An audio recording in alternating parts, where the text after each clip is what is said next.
We do have a big question on our hands today. How do we make the sciences more interesting for the students to uptake in this day and era as far as the education system is concerned in Uganda? Now, most recently, the Ministry of Education and Sports had to encounter some research that made them discover how it is easier for students in Uganda to uptake humanities versus the sciences. Of course, there's some reasons that were found to be generic across the bar, from the north of Uganda to the south of Uganda and central of Uganda. And so we get to have a tough discussion around that. And what are some of the solutions that have come out of that research that have enabled to improve the uptake of sciences within Uganda's education sector? I am PRISCILLAH Nalwoga, having a sit down with Stuart Nabaasa. He is the head of science and innovation with a very interesting organization called RIFI-STIA International. Hello, Stuart. Yes, Priscilla, how are you? Very good. How are you? I'm good. Talking about the problem of uptake of sciences within the education sector today, I know that many students would prefer the arts. It's easier to uptake, it's less costly, and doesn't take much to actually learn versus the sciences. But that's just one of the many problems that have been discovered through research. What are the other problems that have led to lower uptake of sciences in Uganda?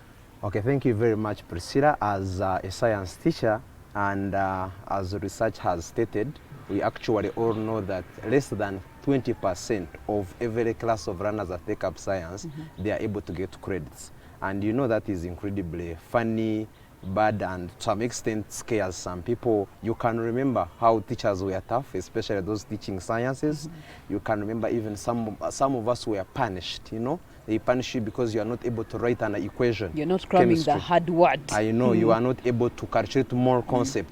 Even at primary level, you are not able to cram and remember the same words and write them in examination about the digestive system, you know. All right, so being said, then comes in RIFI-STIA International as a solution-based organization to address this problem. How have you been able to address this problem since 2011? We have been on a journey to make sure that the 20% they are saying that they are unable to pass sciences, how we can increase them. And one of the ways was to introduce an approach where learners do not only sit in class to cram concepts. In this approach, these learners are able to be engaged. Learners are able to hear, learners are able to see, learners are able to touch, and they are also able to do, so that the learning is made simple. And in the same approach, we make learners to learn sciences right away from what they know. We don't teach them flowering plants from a class. We don't teach them a hat they have never seen. We provide something in addition that's related to them, and they are able to use that to learn the hard one that they are not able. So which levels of education are you focusing on to address this issue? Our intervention starts from early childhood, when we are building a good concept, a good foundation, where learners are able to get good literacy skills at the beginning and numeracy, and then from which we are able to build the science literacy at the higher level. So in other words, we are trying to make sure that it is a scientist, but a science who has good foundation. How many schools have been able to take up these approaches? We are in more than 1,500 schools. And what have been the positive impacts on the education sector, right from the early childhood development levels that you've talked about through primary and then secondary? We have realized one, enrollment which shows interest of learners, and also attendances of classes, learners being in class able to learn science. But also we have looked at in some of the schools where we reached and they had never seen a credit, and now they are realizing credits. And even we are very optimistic in January. We want to go back at these schools and we see these ones who have been in this program, how results are coming out. Because every year we have seen these schools come up with good grades, but also in addition to them loving science and wanting to explore with it than them fearing it. Okay, let's talk about the fact there's been some changes to a lower secondary education curriculum, and now it's a competence-based kind of curriculum. How are you adjusting in approaches and innovations that you have to design for this new curriculum? It's good that the new lower competence secondary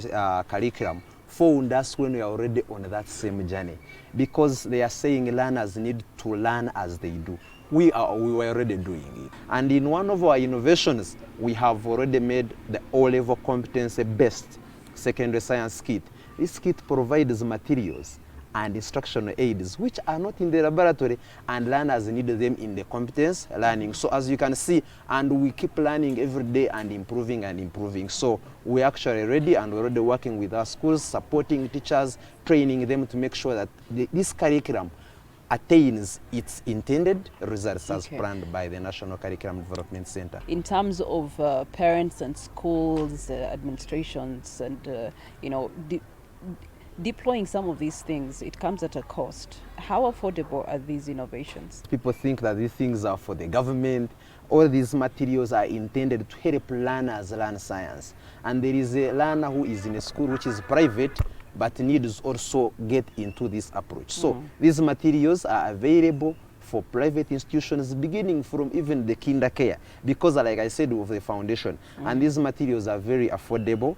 And the good thing, we work with the community. Let's talk about future expectations as a Riverflow International. If you continue this work successfully, what are the future expectations of impact on the uptake of sciences in our education system? We expect to say that the generator knowledge, apply it, and be able to use its solutions from the generated to solve the challenges.